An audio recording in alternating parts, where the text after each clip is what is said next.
अस्सलाम वालेकुम students. Math path YouTube channel में खुश आमदीद। First year math new syllabus के मुताबिक यूनिट नंबर 4 स्टार्ट किया हुआ है। आज हम एक्सरसाइज 4.2 का क्वेश्चन नंबर 7 और क्वेश्चन नंबर 8 इस वीडियो में मुकम्मल सॉल्व करेंगे। क्वेश्चन नंबर 7 की स्टेटमेंट है, if A is a square matrix of order 3। ए हमारे पास स्क्वायर मैट्रिक्स है। स्टूडेंट, स्क्वायर एज मैट्रिक्स ऐसी मैट्रिक्स को कहते हैं जिसका ऑर्डर सेम हो, जिसमें नंबर ऑफ कॉलम और नंबर ऑफ रो सेम हो। अब उसने बताया है कि वो जो स्क्वायर मैट्रिक्स है उसका ऑर्डर 3 है। इस 3 का मतलब है कि उसका ऑर्डर 3/3 होगा। उसमें 3 नंबर ऑफ रो हैं और 3 नंबर ऑफ कॉलम है। जर्नल मैट्रिक्स हमने कोई लेनी है। देन शो डैट के ए का डिटर्मिनेंट इज इक्वल टू के क्यूब ए डिटर्मिनेंट। अब इस बात को एमसीक्यूज में भी पूछा जा सकता है।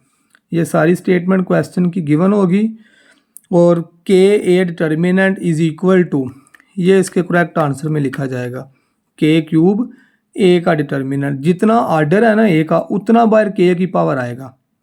अगर इधर होता ऑर्डर 2, 3 की जगह ऑर्डर हमारे पास 2 होता तो इधर के स्क्वायर आना था राइट साइड में। के का डिटर्मिनेंट इज इक्वल टू के स्क्वायर। अब उसने स्क्वायर मैट्रिक्स का जिक्र क्यों किया इस क्वेश्चन में? वो रेक्टेंगुलर मैट्रिक्स का भी कह सकता था। रेक्टेंगुलर ऐसी मैट्रिक्स होती है स्टूडेंट्स जिसमें नंबर ऑफ रो और नंबर ऑफ कॉलम सेम नहीं होते। स्क्वायर मैट्रिक्स में नंबर ऑफ रो और नंबर ऑफ कॉलम सेम होते हैं, उसका ऑर्डर सेम होता है। अब उसने स्क्वायर मैट्रिक्स का इसलिए जिक्र किया है कि ये डिटर्मिनेंट है आप लोगों के पास, और जो डिटर्मिनेंट का हमारे पास फार्मूला है वो चाहे 2/2 का है चाहे 3/3 का है। जो भी ऑर्डर होगा उसका डिटर्मिनेंट जब हम फाइंड करते हैं तो वो स्क्वायर मैट्रिक्स होना ज़रूरी है। स्क्वायर मैट्रिक्स होगी तो हम उसका डिटर्मिनेंट फाइंड कर सकेंगे, अदरवाइज आप डिटर्मिनेंट उसका नहीं फाइंड करेंगे। सो फिर लिखें इसमें जी जर्नल मैट्रिक्स ए को लिखें। ए मैट्रिक्स लिखनी है जिसका ऑर्डर सेम हो 3/3। A11, A12, A13, A21, A22, A23, A31, A32, A33। लें ये हमने ये मैट्रिक्स लिख ली और स्क्वायर मैट्रिक्स है जिसका ऑर्डर हमारे पास 3/3 गिवन था। अब कह रहा है कि ए जो है वो इक्वल आना चाहिए के ए क्यूब के। लें जी दोनों साइडों पे ए से मल्टीप्लाई कर के से मल्टीप्लाई कर लेते हैं इधर भी, और इसके बाहर भी के लिख देते हैं। A11, A12, A13, A21,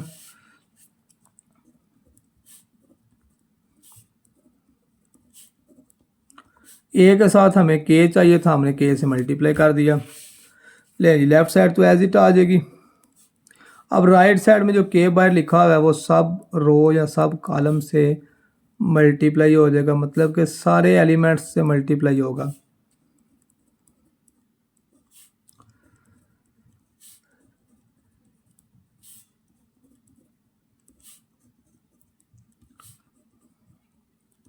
लेकिन लेफ्ट साइड और राइट साइड को हमने के से मल्टीप्लाई कर दिया। अब प्रूफ क्या करना है?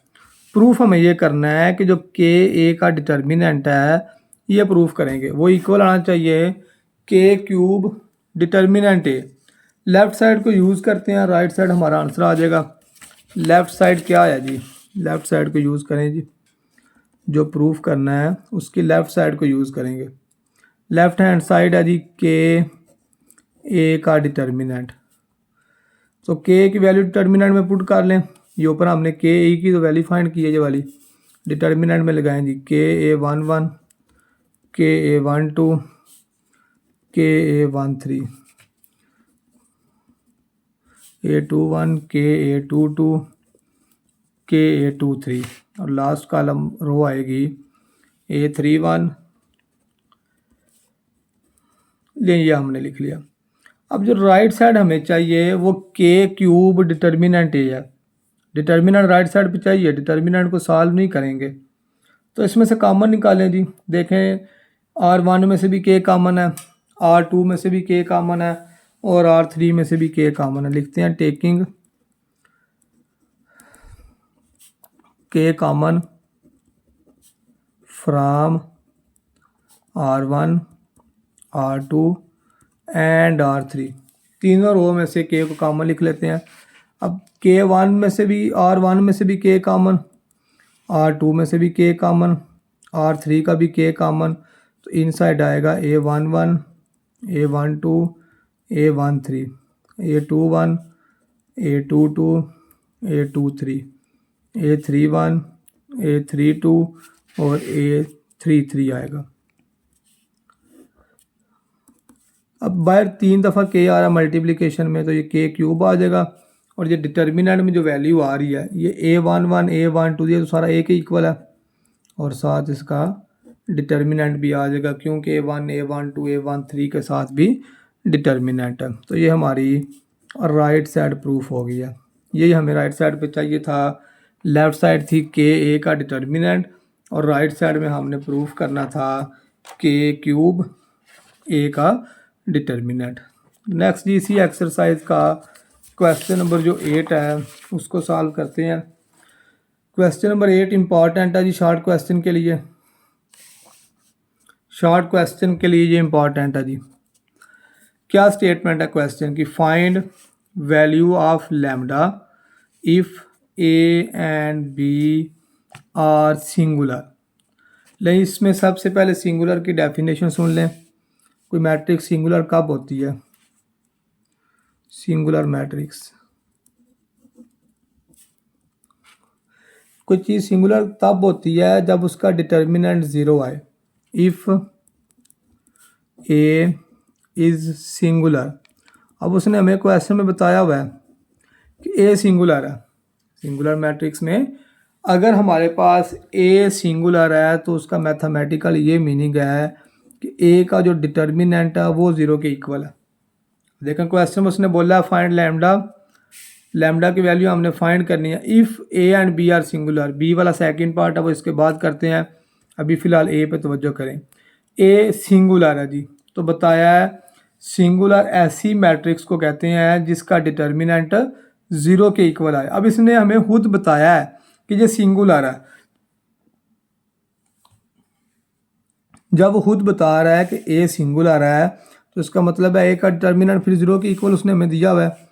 लिखें जी वैल्यू इसमें ए की 4, 2, 3, 7, लैम्डा 6, 2, 3, 1। इसको इस सॉल्व करके हमने लैम्डा की वैल्यू फाइंड करनी है। ये सेम क्वेश्चन नंबर जो हमने आज प्रीवियस वीडियो में किया था ना, क्वेश्चन नंबर 5, जिसमें हम एक्स की वैल्यू फाइंड करते रहे हैं, ये सेम उसी क्वेश्चन की तरह का। लिखें जी इसमें भी पहले मॉड 3/3 का मॉड कैसे फाइंड करेंगे। 4 डिटर्मिनेंट -2 डिटर्मिनेंट +3 और डिटर्मिनेंट। अब पहले डिटर्मिनेंट में फर्स्ट रो और फर्स्ट कॉलम को छोड़ देंगे तो आएगा लैम्डा 6, 3, 1। सेकंड में 7, 6, 2, 1 और थर्ड में 7, लैम्डा 2, 3।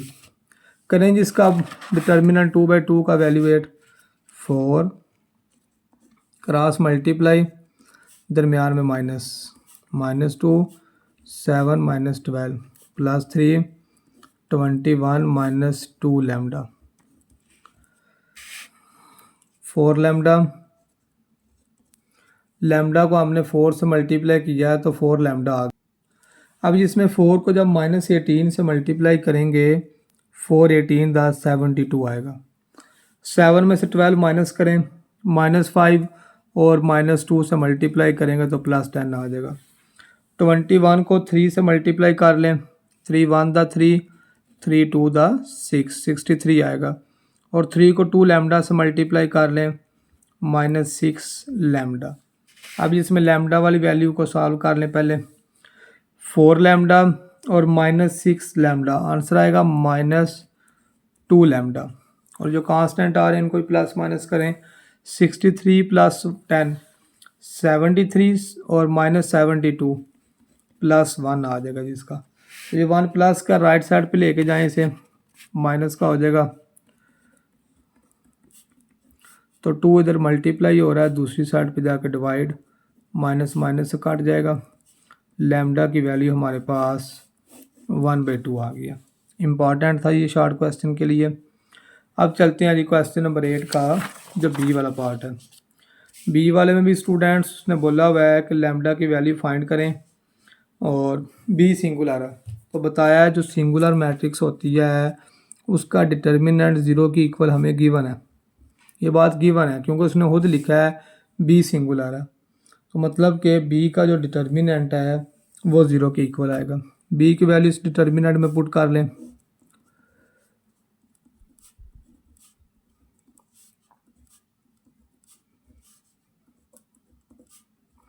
डिटर्मिनेंट की वैल्यू हमने लगा ली। डिटर्मिनेंट को एक्सपेंड करें बाय R1,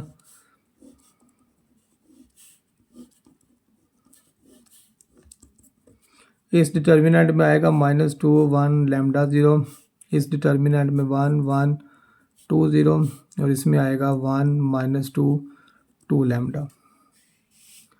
अब 2/2 का डिटर्मिनेंट कैसे वैल्यूएट करेंगे? क्रॉस मल्टीप्लाई, दरमियान में माइनस, क्रॉस मल्टीप्लाई दरमियान में माइनस और क्रॉस मल्टीप्लाई दरमियान में माइनस आ जाएगा। यही मैंने डायरेक्ट सॉल्व कर दिया इसका। अब 2 को माइनस लैम्डा से -2 को माइनस लैम्डा से मल्टीप्लाई करेंगे तो +2 लैम्डा आएगा। -4 को -2 से मल्टीप्लाई कर लें, 5 को लैम्डा से मल्टीप्लाई कर लें और 5 को 4 से, 2 lambda plus 5 lambda, answer 7 lambda. 20 + 8 28, 28 plus का राइट साइड पे जाकर माइनस का 7 मल्टीप्लाई हो रहा है, राइट साइड पे जाकर डिवाइड, तो इसकी कटिंग करेंगे तो लैम्डा का आंसर हमारे पास -4 आ जाएगा जी। लेकिन स्टूडेंट्स आज की वीडियो हमारी मुकम्मल हो गई है।